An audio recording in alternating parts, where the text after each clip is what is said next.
Dear students, atomic structure हम complete कर चुके हैं। अब हम कुछ क्वेश्चन प्रैक्टिस करने जा रहे हैं जिससे रेलेवेंट क्वेश्चन आप एग्जाम में फेस कर सकते हैं। First question, the number of nodal planes are same in the orbitals. आपने दो टाइप के नोड्स के बारे में पढ़ा था, स्फेरिकल और रेडियल।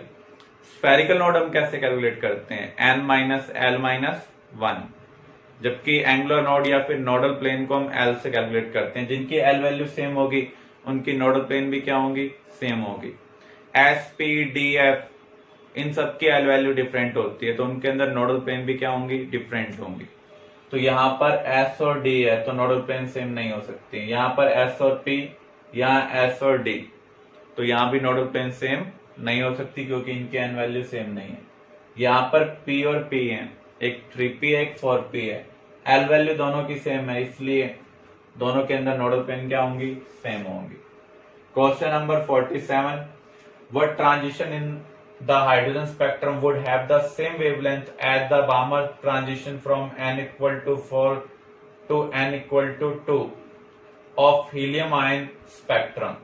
जब भी स्पेक्ट्रम से रेलेवेंट कोई भी आपको प्रॉब्लम सॉल्व करनी हो रेलेवेंट टू ट्रांजिशन, तो उस केस में आपको रिडबर्ग फार्मूला यूज करना है। रिडबर्ग फार्मूला क्या है, 1 by lambda equal to R H into 1 by n1 square minus 1 by n2 square into Z square.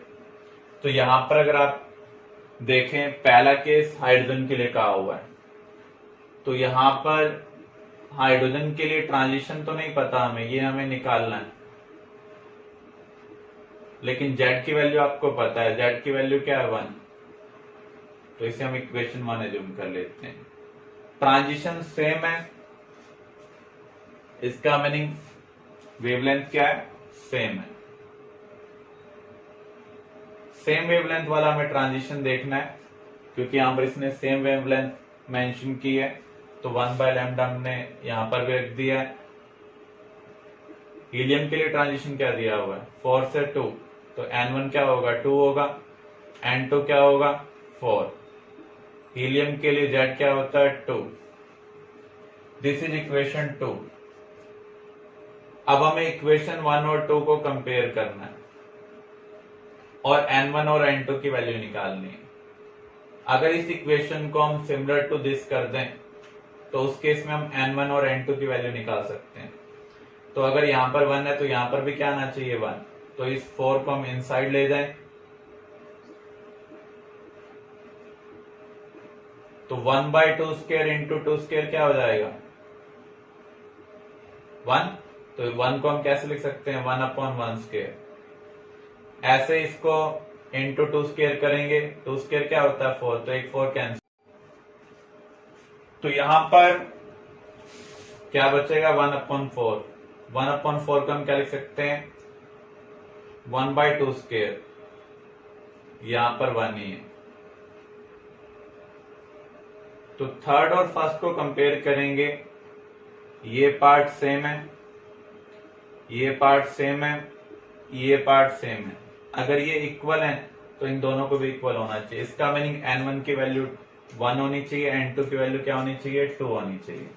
तो यहां पर आपका आंसर क्या होगा, third. Question number 48, a 100 watt bulb gives monochromatic radiation of 400 nanometre. Calculate the number of photons emitted by the bulb in 1 second. Monochromatic का meaning है single colour. 100 watt किसको represent कर रहा है, पावर को रिप्रेजेंट कर रहा है। पावर क्या होता है, energy consumed per unit time.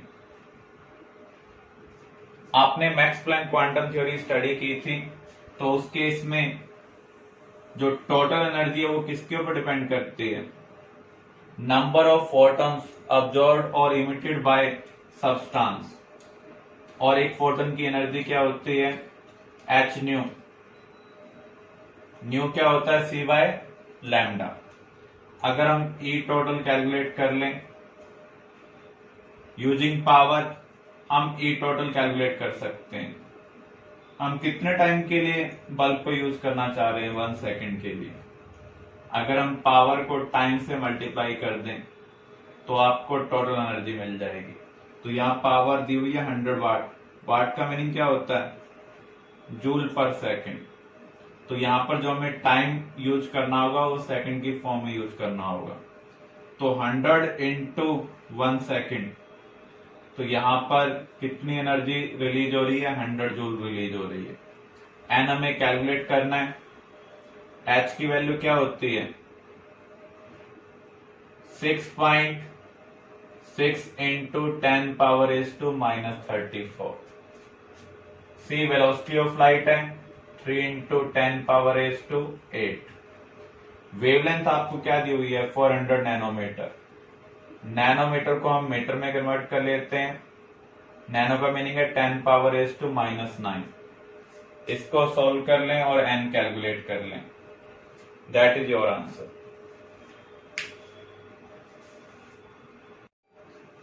Question number 49। Which state of the beryllium has the same orbital radius as that of ground state of hydrogen atom? हम रेडियस कैसे निकालते हैं? A0 into N square by Z.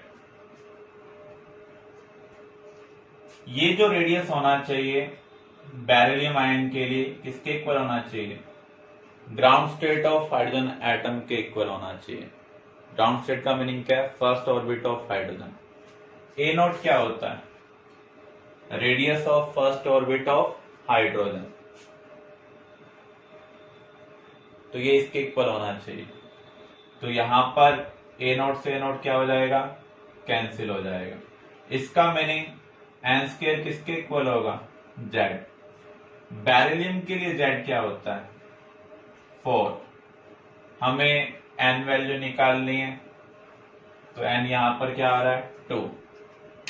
तो beryllium के case में जो second orbit है उसका जो रेडियस है वो हाइड्रोजन के ग्राउंड स्टेट के इक्वल है। Question number 50। If the shortest wavelength in Lyman series of hydrogen atom is x, then the longest wavelength in Balmer series of helium. तो यहां पर जब भी ट्रांजिशन से रेलेवेंट कोई भी क्वेश्चन हमें सॉल्व करना हो तो हमें क्या यूज करना है? रिडबर्ग फार्मूला यूज करना है।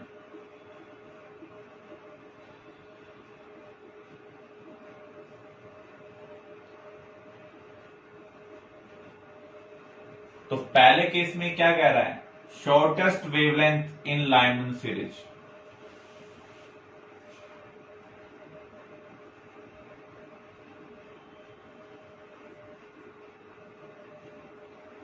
लाइमन सीरीज में जंप कहां पर होता है? फर्स्ट ऑर्बिट में। शॉर्टेस्ट वेवलेंथ तभी आपको मिलेगी जब बड़े से बड़ा जंप होगा। जितना ज्यादा एनर्जी गैप होगा उतनी कम वेवलेंथ होगी, क्योंकि एनर्जी और वेवलेंथ में क्या रिलेशनशिप है? इनवर्स रिलेशनशिप है। तो इसका मीनिंग जंप कहां से होना चाहिए? इन्फिनिटी ऑर्बिट से होना चाहिए। हाइड्रोजन के लिए हम ये केस कंसीडर कर रहे हैं, तो जेड की वैल्यू क्या होगी? 1। ये किसके इक्वल है? एक्स के इक्वल है। ये किसके इक्वल है? एक्स के इक्वल है। तो शॉर्टेस्ट वेवलेंथ को हम यहां पर क्या पुट कर सकते हैं? एक्स पुट कर सकते हैं। This is equation 1। अब सेकंड केस को हम देखें। बामर सीरीज में जंप कहां पर होता है? सेकंड ऑर्बिट में। लॉन्गेस्ट वेवलेंथ निकालनी है तो जंप छोटे से छोटा होना चाहिए। अगर किसी को सेकंड ऑर्बिट में जंप करना है, सबसे छोटा जंप क्या पॉसिबल हो सकता है? उसके जस्ट ऊपर से जंप करे, यानी थर्ड से जंप करे। बड़ी वेवलेंथ तभी मिलेगी जब एनर्जी कम हो।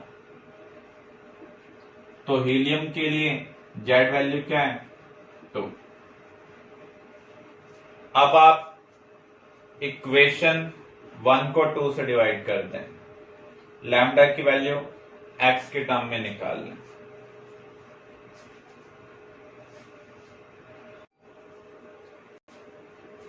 Question number 51। Zeeman splitting is explained by देखो दो टाइप के इफेक्ट हमने पढ़े थे, जीमन एंड स्टार्क इफेक्ट।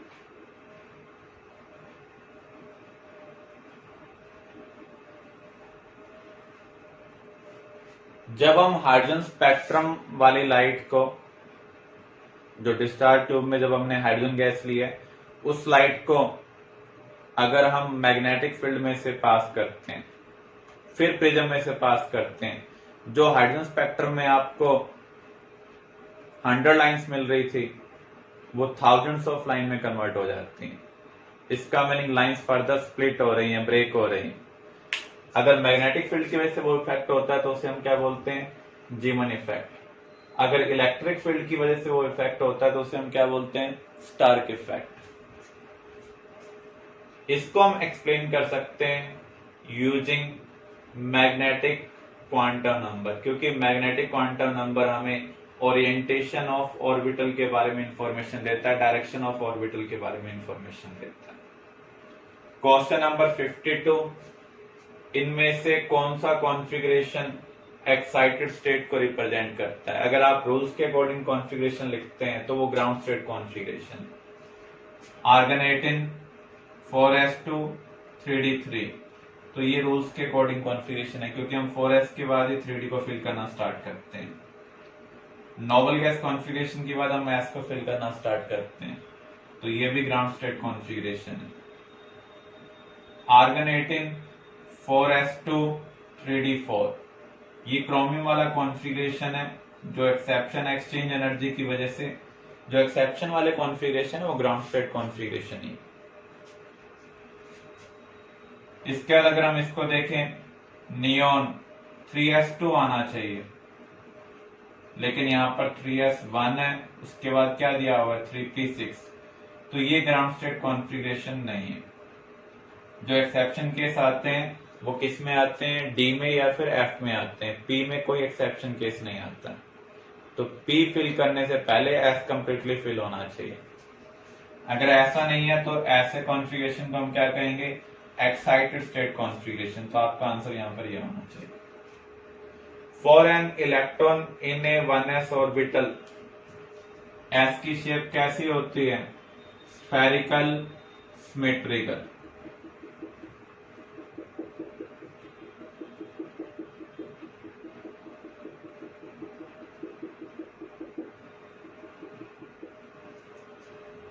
अगर आप एंगल चेंज करें, इस पॉइंट पर जो इलेक्ट्रॉन डेंसिटी है वो वही रहेगी। सिमेट्रिकल स्फेरिकल कहने का मीनिंग क्या है, एक पार्टिकुलर डिस्टेंस पर आप किसी भी डायरेक्शन में चले जाएं, जो डेंसिटी है वो क्या रहेगी, सेम रहेगी। तो जो इलेक्ट्रॉन डेंसिटी है वो इंडिपेंडेंट ऑफ एंगल है।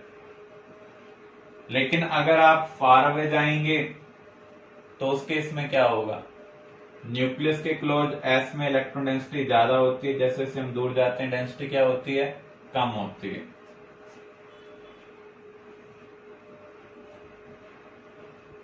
The electron has the same angular momentum as in the Bohr atom. Bohr के केस में आपने पढ़ा था एंगुलर मोमेंटम क्या होता है, nx/2π। लेकिन ऑर्बिटल के केस में क्या होता है, L इंटू L+1 √h/2π। तो ये दोनों सेम नहीं, तो यहां पर आपका आंसर क्या होगा, फर्स्ट।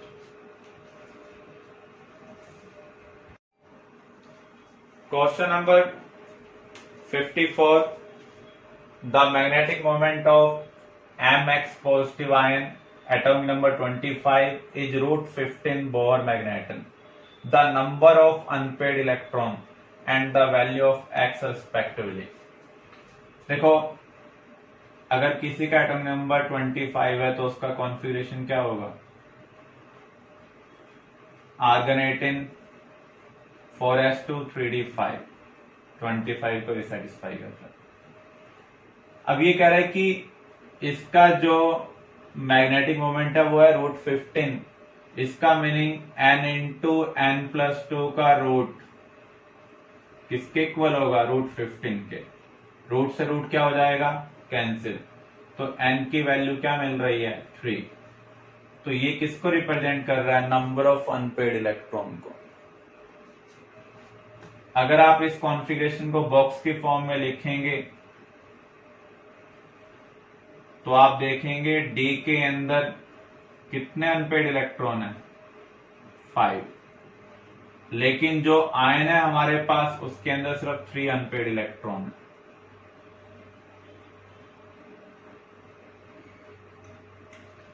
इलेक्ट्रॉन का एडिशन हम रूल के अकॉर्डिंग करते हैं। जो रिमूवल है वो हमेशा आउटरमोस्ट से करते हैं। तो हमें 3 अनपेड इलेक्ट्रॉन चाहिए, तो पहले 2 एस से हटाने पड़ेंगे, 2 एस से हटाने पड़ेंगे, फिर हमें 2 डी से हटाने पड़ेंगे, तभी 3 अनपेड इलेक्ट्रॉन बचेंगे। तो हमने यहाँ पर कितने इलेक्ट्रॉन का रिमूवल किया है? 4 इलेक्ट्रॉन का रिमूवल किया है। इसका मीनिंग एम के ऊपर कितना चार्ज आना चाहिए? +4। तो यहाँ एक्स की वैल्यू 4 है और नंबर ऑफ अनपेड इलेक्ट्रॉन कितने हैं? 3 है। Question number 55, for different sets of quantum numbers for 4 electrons are given below. हमें यहां पर एनर्जी का ऑर्डर निकालना है। एनर्जी किसके ऊपर डिपेंड करती है? n+l के ऊपर। बोहर-ब्यूरी रूल के बेस पर हम डिसाइड करते हैं। जिसकी n+l वैल्यू ज्यादा होगी उसकी एनर्जी भी ज्यादा होगी। तो यहां पर ये जो आपको दिए हुए हैं, ये क्या दिए हुए हैं? n, l, m, s। तो यहां n+l वैल्यू क्या है? 4। यहां पर n+l वैल्यू क्या है? 4। यहां पर n+l वैल्यू क्या है? 5। यहां पर n+l वैल्यू क्या है? 3। तो जिसकी n+l वैल्यू ज्यादा होगी उसकी एनर्जी सबसे ज्यादा होगी। तो E3 की एनर्जी सबसे ज्यादा। उसके बाद इनमें से हमें डिसाइड करना है। अगर n वैल्यू सेम हो, अगर n+l वैल्यू सेम हो, तो जिसकी n वैल्यू ज्यादा होगी उसकी एनर्जी ज्यादा होगी। तो यहां पर n+l वैल्यू सेम है, लेकिन n वैल्यू किसकी ज्यादा है? E1 के केस में। तो यहां पर E1 की एनर्जी E2 से ज्यादा होगी। सबसे कम एनर्जी किसकी है? E4 की।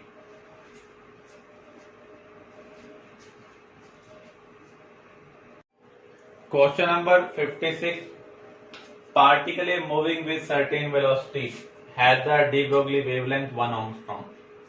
For particle B with mass 25% of A and velocity 75% of A, de Broglie wavelength will be. de Broglie wavelength का फार्मूला क्या होता है? h/mv। तो लैम्डा ए क्या होगा? h/ma/v। हमें b के लिए निकालनी है, तो क्या होगा? h/mb/vb। अब इसमें इंफॉर्मेशन क्या दी हुई है? जो b का मास है वो a के कंपैरिजन में 25% है। तो mb की जगह हम क्या लिख सकते हैं? 1/4 ma।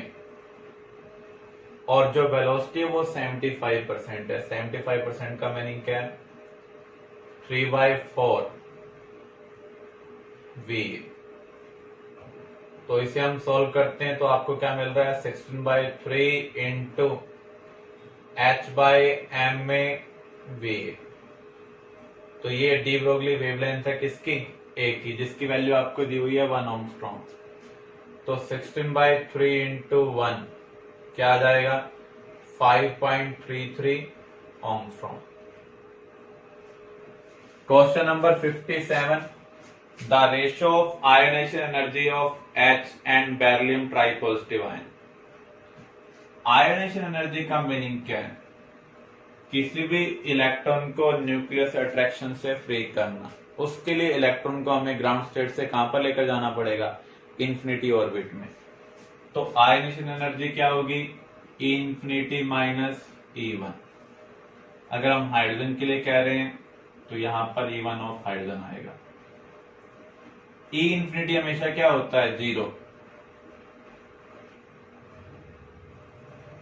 तो आयोनाइजेशन एनर्जी फॉर हाइड्रोजन क्या होगी? Minus ground state energy of hydrogen. ऐसे अगर आप बेरिलियम ट्राइपॉजिटिव के लिए कहें ground state energy of beryllium try positive ion. तो इक्वेशन 1 को या तो हम 2 से डिवाइड करें या हम रेशो लेना चाह रहे हैं तो हम क्या कह सकते हैं, रेशो क्या होगा, E1 of hydrogen ratio E1 of beryllium try positive, minus minus cancel हो जाएगा।